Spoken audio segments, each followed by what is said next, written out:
आज हम लोग प्राचीन भारत के बारे में पढ़ते हैं। परिचय। अतीत काल की घटनाओं की स्थिति की जानकारी देने वाले शास्त्र को ही हम इतिहास कहते हैं तथा प्राचीन भारतीय इतिहास की विशेष सामग्री को सार्वजन एवं समझने योग्य बनाने के लिए इतिहासकारों ने इसे 3 भागों में बांटा गया है। फर्स्ट नंबर बांटा गया है प्राग ऐतिहासिक काल, दूसरा आदि ऐतिहासिक काल, तीसरा ऐतिहासिक काल, जिसमें से हम लोग पहले प्राग ऐतिहासिक काल के बारे में जानते हैं। इस काल का इतिहास पूर्णतः पुरातात्विक साधनों पर निर्भर है। मतलब समझे कि पुरातात्विक पहले का, इस काल में मनुष्यों के कोई लिखित साधन साक्ष्य उपलब्ध नहीं है, इसलिए इसे प्रागैतिहासिक काल कहा जाता है। मतलब इसका मतलब इसमें कोई लिख के नहीं गया है, लिखा हुआ साक्ष्य नहीं मिला गया, इसे हम प्रागैतिहासिक काल कहते हैं। इसमें दूसरा आ जाता है आदि ऐतिहासिक काल। आदि ऐतिहासिक काल में हम लोग पढ़ते हैं इतिहास का ऐसा काल जिसके लिए लेखन कला के प्रमाण तो है, मतलब लिखा हुआ है, लेकिन या तो वे अपुष्ट है या फिर उनकी लिपि को समझना कठिन है। ऐसे काल को आदि ऐतिहासिक काल कहते हैं। मतलब कि इसमें लिखा तो है, लिखा तो गया है कुछ, लेकिन इसका पढ़ा नहीं गया है। इस काल के इतिहास के लेखन के लिए साहित्यिक एवं पुरातात्विक साधनों का प्रयोग किया जाता है। इस काल के अंतर्गत 2500 ईसा पूर्व से 600 ईसा पूर्व के मध्य का काल आता है। मतलब आदि ऐतिहासिक का काल 2500 ईसा पूर्व से 600 ईसा पूर्व के काल का माना जाता है। तीसरा आ जाता है ऐतिहासिक काल। ऐतिहासिक काल के बारे में हम लोग ये पढ़ते हैं जिस काल के लिए लिखित सामग्री उपलब्ध है, मतलब जिसके लिए लिखित है और जिसमें मानव सभ्य बन चुका था, उस काल के अंतर्गत 600 ईसा पूर्व के बाद का काल आता है, जिसे ऐतिहासिक काल कहते हैं। मतलब ऐतिहासिक काल में ऐसा है जिसमें लिखा गया है और उसको अच्छे से पढ़ा भी गया है। अब हम लोग आगे पढ़ते हैं प्रागैतिहासिक काल। प्रागजोड़ इतिहास। प्रागैतिहासिक काल को प्रस्तर युग भी कहते हैं तथा भारत में पाषाणकालीन सभ्यता की खोज सर्वप्रथम 1863 ईस्वी में आरंभ हुई, जब भारतीय पुरातात्विक सर्वेक्षण विभाग के विद्वान रॉबर्ट ब्रूसफील्ड थे। रॉबर्ट ब्रूसफील्ड ने प्रागैतिहासिक काल की 1863 ईस्वी में को आरंभ हुई थी। पल्लवरम मद्रास से पूर्व पाषाणकालीन उपकरण पत्थर की हाथ की कुल्हाड़ी प्राप्त किया। तुरान मध्य एशिया में स्थित प्रागैतिहासिक मानव बस्ती ऐतिहासिक भौगोलिक क्षेत्र या संस्कृति को संदर्भित करता है। ब्रिटिश भूवैज्ञानिक और पुरातात्विक रॉबर्ट ब्रूसफील्ड में भारतीय संस्थान जियोलॉजिकल सर्वे ऑफ इंडिया के लिए भारत में इतिहास पूर्व स्थानों का भू विज्ञान संबंधी सर्वेक्षण किया था, जिन्हें भारत में इतिहास पूर्व अध्ययन का संस्थापक माना जाता है। अगला स्टार। विद्वानों का विचार है कि इस सभ्यता का उदय और विकास अति नूतन काल प्लायोसीन एज में हुआ। अति नूतन काल जो हुआ वो प्लायोसीन एज में हुआ। अब तक की जानकारी के अनुसार 400 करोड़ वर्ष पुरानी पृथ्वी की 4 अवस्थाओं में से चौथी और अंतिम अवस्था के 2 भाग हैं। फर्स्ट नंबर अति नूतन, दूसरा अघतन, जिसे हम लोग हेलोसीन कहते हैं। अति नूतन 10 लाख वर्ष से 10,000 वर्ष पूर्व और अघतन युग को आज से 10,000 वर्ष पूर्व आरंभ माना जाता है। मानव सभ्यता के इस प्रारंभिक काल को सुविधानुसार 3 भागों में बांटा गया है। मतलब इसको जो पढ़े हम लोग उसको 3 भागों में सुविधानुसार बांटा गया है, जिससे हम लोग आसानी से पढ़ सकते हैं। ऊपर में थ्योरी दिया था, इसके अच्छा से अभी नीचे आए। फर्स्ट नंबर आ जाएगा पूरा पाषाण काल। ये आपका 5 लाख ईसा पूर्व से 50,000 ईसा पूर्व तक आखेटक वह खाद्य संग्राहक है। दूसरा आपका हो जाएगा मध्य पाषाण काल, जिसमें हम लोग 1000 ईस्वी पूर्व से 7000 ईस्वी पूर्व तक आखेटक व पशुपालक युग को रखते हैं।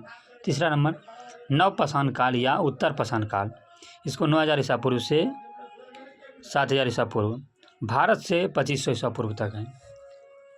यहाँ तक आप लोग को कोई दिक्कत नहीं होना चाहिए। अब आप लोग देखते हैं, अब हम इसी में फर्स्ट नंबर का पूरा पाषाण काल के बारे में पढ़ते हैं।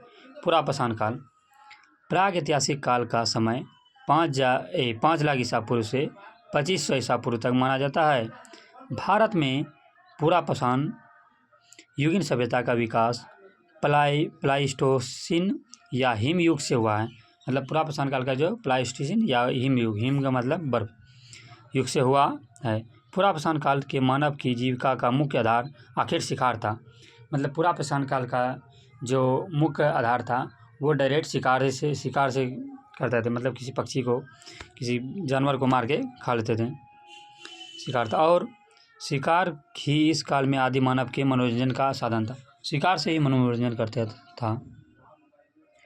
इसका प्रमाण कुल्हाड़ी, हैंड एक्स, विदारनी, क्लीवर और गड़ासा खंडक का उपयोग, जिसके अवशेष पंजाब की सोहन नदी घाटी से मिलते हैं तथा उत्तर प्रदेश के बेलन घाटी, राजस्थान के डिडवाना तथा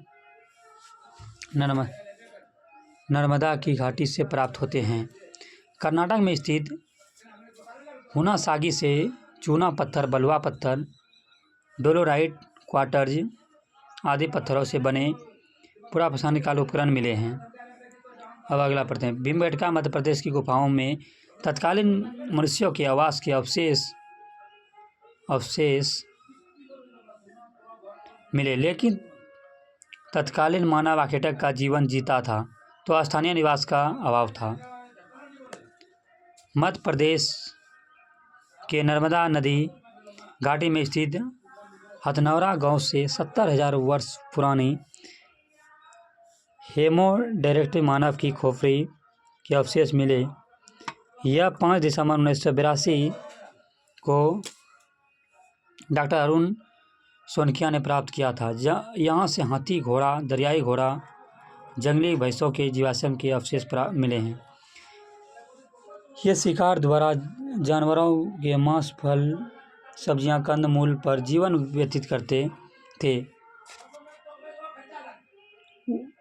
उच्च पुरापाषाणिक युग ज्ञानी मानव होमो स्पेनिस का प्रवेश हुआ।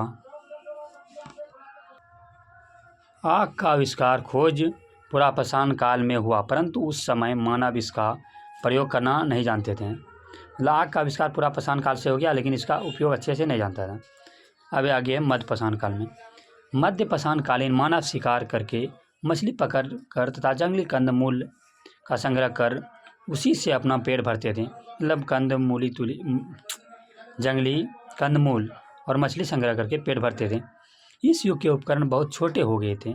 मध्य पाषाण काल में आपका जो हथियार थे वो छोटे हो गए थे, बहुत छोटे हो गए थे, इसलिए इन्हें माइक्रोलिथ भी कहता है। मध्य पाषाण काल को आप लोग माइक्रोलिथ भी कहा जाता है। मध्य प्रदेश में आदमगढ़ और राजस्थान के बागोर से पशुपालन के सबसे पुराने साक्ष्य मिले हैं। संभवतः पहला मानव अस्थिपंजर में मध्य पाषाण से ही मिला है। अस्थिपंजर जो है मिला है सबसे पहले मध्य पाषाण से ही मिला है।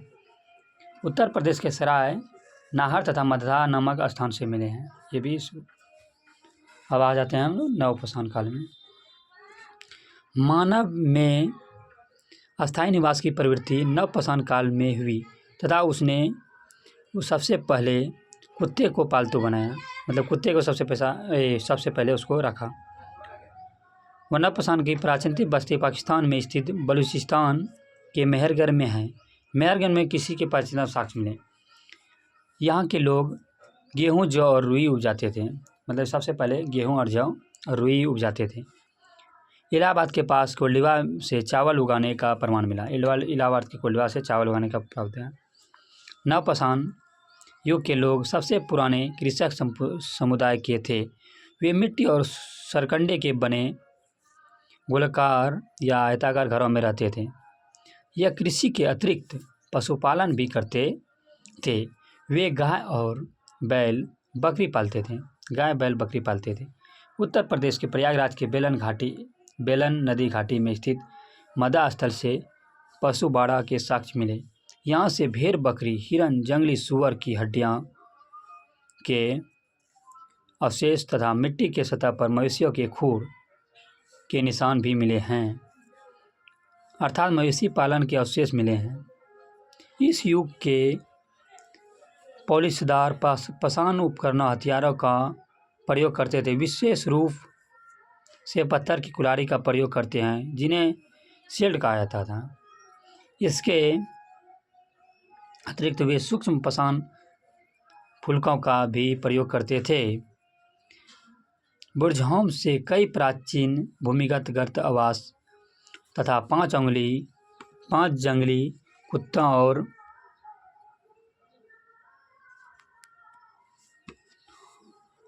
12 सिंहों के सींग के अवशेष मिले हैं। बुर्जहोम तथा गुफरकाल कश्मीर प्रांत में से अनेक प्रकार के मृदभांड तथा बड़ी मात्रा में हड्डियों से निर्मित उपकरण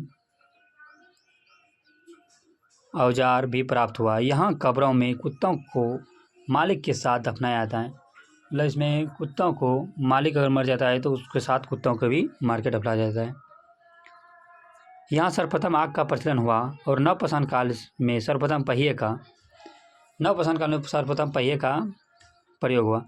बिहार के सारण जिले में गंगा नदी के तट पर स्थित चिरांद नवपाषाणकालीन स्थल है। यहाँ से हड्डियों, गेहूँ की बोलियाँ तथा पत्थर के औजार तथा सींग की हड्डी के औजार मिले हैं। नवपाषाणकालीन स्थल संगनकल्लू, बेल्लारी, कर्नाटक से राख के टीले, पीकलिहल, कर्नाटक से राख के ढेर व निवास स्थान उत्तर प्रदेश के चौपानी मांडो से मधुमक्खी के छत्ते जैसी झोपड़ियों व हस्त निर्मित मृदभांड, असम के साड़ुतारू से आदिम कुल्हाड़ियों व चित्रित मृदभांड प्राप्त हुए थे। अब लास्ट बच जाता है ताम्र पाषाण कालीन, जिसे हम लोग चालकोलित भी कहते हैं, जिसे उत्तर पाषाण भी काल कहा जाता है।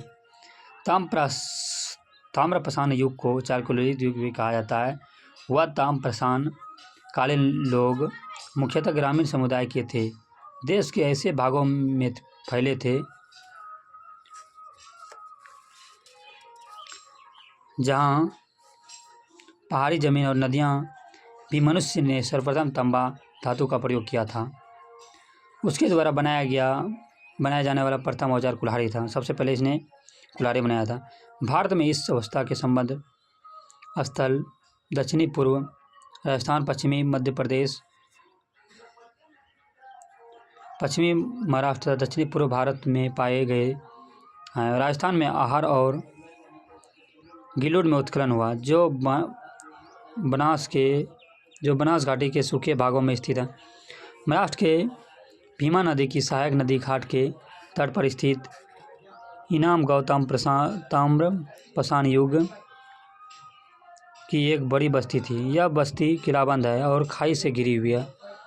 इसका संबंध जोड़वे संस्कृति से है।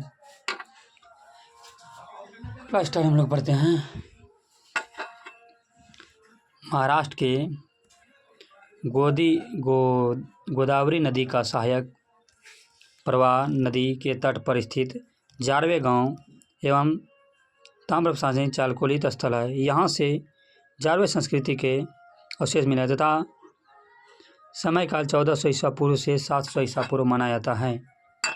यह संस्कृति मुख्य रूप से पश्चिमी महाराष्ट्र में विकसित हुई। इस संस्कृति के प्रमुख स्थल सोनेगांव, हिमामगांव, चंद्रली, जावे, नासिक, दयामाबाद आदि है। ताम्र पाषाणकालीन स्थल नेवसा महाराष्ट्र के पटसन के प्रथम साक्ष्य व लाल तल व काले डिजाइन वाले चाक निर्मित बर्तनों प्रमाणवान नवदा तोली मध्य प्रदेश से चित्रित वाले मृदभांड, दयामाबाद महाराष्ट्र से राष्ट्रवादी कलश समाधान तथा कलश को घरों के नीचे की रखने का प्रमाण मिले हैं। दयामाबाद सबसे बड़ा ताम्र पाषाण स्थल है। नर्मदा टोली के उत्खनन का कार्य एच डी संकलिया ने किया है। नर्मदा टोली के उत्खनन का कार्य एच डी संकलिया ने किया था। ताम्रवती राजस्थान से सफ़ेद रेखीय चित्रों से सजे काले मृदुभान मिले हैं। यहाँ तक आप लोग अच्छे से पढ़े। ये खान सर पॉकेट जीके का हिस्ट्री है। अगला दिन हम लोग सिंधु घाटी सभ्यता के बारे में पढ़ेंगे।